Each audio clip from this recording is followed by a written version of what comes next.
Selamat datang di channel pendidikan Meja Guru. Assalamualaikum warahmatullahi wabarakatuh.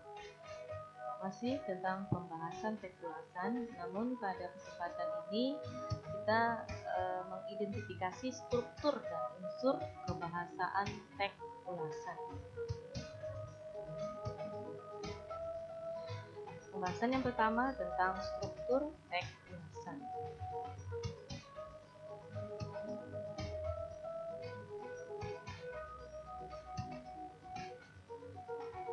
Struktur yang pertama adalah identitas karya, ya kan? Identitas karya berkaitan dengan ciri-ciri pengenal yang dimiliki oleh karya yang diulas. Misal pada novel, cerpen atau puisi, maka identitasnya adalah berupa judul, penulis, penerbit, tahun terbit, cetakan, dan ketebalan buku. Ini adalah identitas karya dalam teks ulasan. Teks ulasan kemarin adalah resensi, kan? Kemudian struktur berikutnya adalah orientasi. Ini ada berisi tentang gambaran umum sebuah karya atau benda yang akan diulas atau diresensi. Gambaran umumnya dapat berupa nama, penggunaan, dan sebagainya. Ini adalah struktur teks ulasan atau resensi. Kemudian struktur berikutnya adalah sinopsis. Sinopsis ini adalah ringkasan yang menggambarkan pemahaman penulis terhadap isi karya. Nah, sinopsis ini biasanya disusun secara kronologis atau berurut, ya kan?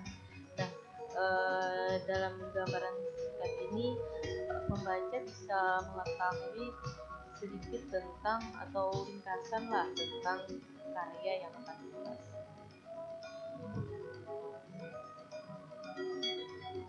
Kemudian struktur berikutnya adalah analisis atau tafsiran. Nah, berisi paparan mengenai keberadaan unsur-unsur yang terdapat dalam karya. Jika karya itu novel, maka akan menganalisis tema, alur, penokohan, sudut pandang, latar, amanat, dan gaya bahasa. Nah, ini di dalam analisis atau tafsiran. Kemudian lagi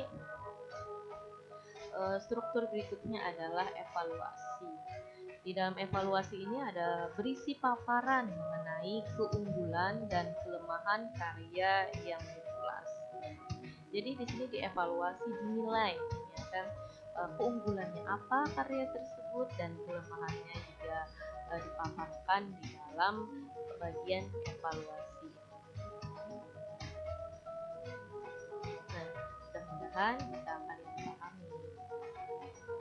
Kemudian struktur yang terakhir adalah rangkuman atau rekomendasi, berupa simpulan karya berisi ajakan pengulas kepada pembaca untuk membaca atau menikmati karya yang diulas secara utuh. Nah, pada bagian rangkuman ini dia bersifat opsional. Artinya rangkuman ini bisa ada atau tidak di dalam teks ulasan atau teks resensi yang dibuat. Nah, itulah tadi 6 struktur teks ulasan: identitas karya, orientasi, sinopsis, analisis, evaluasi, dan rangkuman. Nah, pembahasan berikutnya adalah kaidah kebahasaan teks ulasan. Apa saja yang terdapat di dalam teks ulasan, kan? Yang pertama adalah kata benda. Kata benda disebut juga nomina, kata yang mengacu pada manusia, binatang, benda, atau konsep atau pengertian. Ciri dari kata benda umumnya menduduki fungsi subjek, objek, atau pelengkap, kan? Dapat didahului kata besar. kata ingkarnya adalah kata ingkar bukan dan tidak bisa didahului dengan kata tidak. Dapat diikuti kata sifat baik secara langsung maupun dengan perantara kata yang. Contoh nih, yang umumnya menduduki fungsi subjek, perhatiannya baik sekali, perhatiannya adalah subjek. Dapat didahului kata ingkar bukan, misal yang dapat didahului kata ingkar bukan dan tidak bisa didahului dengan kata tidak. Bukan nasi yang saya makan, melainkan jagung. Kata sifat yang baik hati, dia baik hati, jadi dia yang baik hati. Di sini adalah ciri dari kata benar. Kalau syarat ini berarti dia merupakan kata benar. Kemudian beralih ke kata sifat. Kata sifat di sini atau adjektiva adalah kata yang dipakai untuk mengungkapkan sifat atau keadaan orang, benda atau binatang. Contoh kata nakal, misalnya lembut itu kan sifat. Yang kita buktikan dengan cirinya dapat diberi keterangan pembanding, lebih nakal, lebih lembut, berarti dia merupakan kata sifat. Kemudian lagi ciri kedua adalah diberi keterangan penguat, sangat sekali, terlalu, sangat lembut, lembut sekali, terlalu lembut. Dapat didahului dengan kata ingkar tidak nakal, tidak lembut, itu merupakan kata sifat. Dapat diulang dengan disertai infantenya, selembut-lembutnya, senakal-nakalnya. Dalam kalimat, kata sifat umumnya berfungsi sebagai keterangan bagi kata benda. Nah, itu pembahasan tentang kata sifat.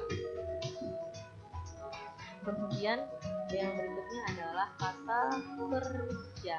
Kata kerja atau perba adalah kata yang mengandung makna perbuatan, aksi, proses atau keadaan yang bukan sifat. Misal kata kerja adalah menyapu, membuat, menulis. Ini kita buktikan ciri-cirinya dalam kalimat menempati fungsi predikat. Membuat itu predikat kan, karena kegiatan atau perbuatan. Tidak dapat didahului dengan kata paling menyapu, bisa diterima tidak, berarti kalau tidak dapat didahului dengan kata paling, maka dia merupakan kata tidak. Dapat didahului oleh kata keterangan akan, sedang, sudah. Akan menyapu, sedang menyapu, sudah menyapu. Dapat didahului kata ingkar tidak menyapu, bisa kan? Dapat dipakai dalam kalimat perintah khususnya bermakna perbuatan. Sapulah, misalnya itu adalah kata kerja. Kemudian kata rujukan. Kata rujukan adalah keterangan lanjutan yang merujuk pada partisipan tertentu. Nah, partisipan tersebut apa saja? Orang pertama itu kan yang bicara, misalnya saya, aku, beta, itu kata rujukan orang pertama. Kata rujukan kedua lawan bicara, kita sebut apa lawan bicara? Kamu, ya kan? Nah, kata rujukan yang ketiga adalah yang dibicarakan mereka. Nah, mereka adalah kata rujukan ketiga. Itu pembahasan tentang kaidah kebahasaan yang kata rujukan tadi. Kemudian selain kata rujukan dalam kaidah kebahasaan, kita juga mengenal dengan kata hubung atau konjungsi. Nah, sini ada 3 jenis konjungsi atau kata hubung. Ada penerang, katanya adalah bahwa, yakni, yaitu. Contoh, novel ini banyak memberikan pelajaran pada pembacanya, antara lain bahwa kita harus pandai bergaul dengan orang lain, bahwa kan. Kemudian ada konjungsi temporal seperti sejak, semenjak, kemudian, akhirnya. Contoh kalimatnya, sejak saat itulah pemahaman Hasan tentang Husain mulai berubah. Kemudian ada konjungsi penyebab, katanya adalah karena sebab. contoh kalimat akan tetapi, karena Rusli juga pandai bicara, kemudian dialah yang berbalik mempengaruhi Hasan. Itu ada contoh kalimat yang menggunakan konjungsi penyebab. Jadi di dalam teks ulasan ini kita mengenal 3 konjungsi, yakni konjungsi penerang, konjungsi temporal, dan konjungsi penyebab. Kemudian selain kata hubung atau konjungsi dalam kaidah kebahasaan teks ulasan, kita akan mengenal juga dengan namanya kalimat kompleks. Kalimat kompleks adalah kalimat majemuk. Kalimat majemuk adalah kalimat yang terdiri atas 2 pola kalimat atau 2 klausa atau lebih. Dalam teks ulasan dibagi menjadi 2 kalimat majemuk ini, ada setara dan juga ada bertingkat. Kalau setara, kalimat ini dihubungkan antara unsur-unsur bersifat setara atau sederajat. Nah, setara itu biasanya menggunakan kata dan atau tetapi, itu ciri dari kalimat majemuk setara. Kalau bertingkat, sebaliknya unsur-unsurnya tidak sederajat. Dia ada anak dan induk kalimat. Arti induk kalimat itu ada kalimat yang bisa berdiri sendiri kalau anak tidak. Misalnya, saya hari ini tidak hadir karena hujan dari pagi. Nah, karena hujan dari pagi dia tidak bisa berdiri sendiri tanpa adanya induk kalimat saya tidak hadir. Saya tidak hadir, induk kalimatnya karena, mulai dari konjungsi karena itu adalah anak kalimat. Kemudian yang ketujuh adalah metafora. Nah, metafora di sini biasanya kita kenal di puisi, ya kan, gaya bahasa. Pemakaian kata atau kelompok kata bukan dengan arti yang sebenarnya, melainkan sebagai lukisan berdasarkan persamaan atau perbandingan. Nah, contoh di sini, perpustakaan adalah gudang ilmu.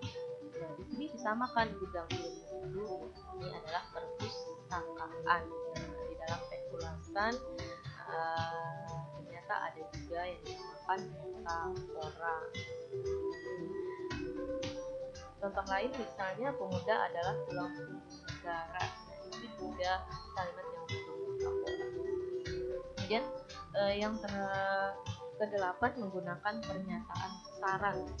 Nah, pernyataan saran ini atau rekomendasi pada bagian akhir teks ulasan atau resepsi biasanya ditandai dengan kata jangan, harus, hendaknya, dan itu adalah pernyataan saran. Misal kalimatnya nih, nilai moral yang kedua adalah hendaknya kita mau memaafkan kesalahan orang lain yang sudah bertobat. Itu tadi kaidah kebahasaan dalam puisi rakyat. Jadi pada kesempatan ini kita sudah membahas tentang struktur dan kaidah kebahasaan puisi rakyat. Mudah-mudahan bermanfaat. Wassalamualaikum warahmatullahi wabarakatuh.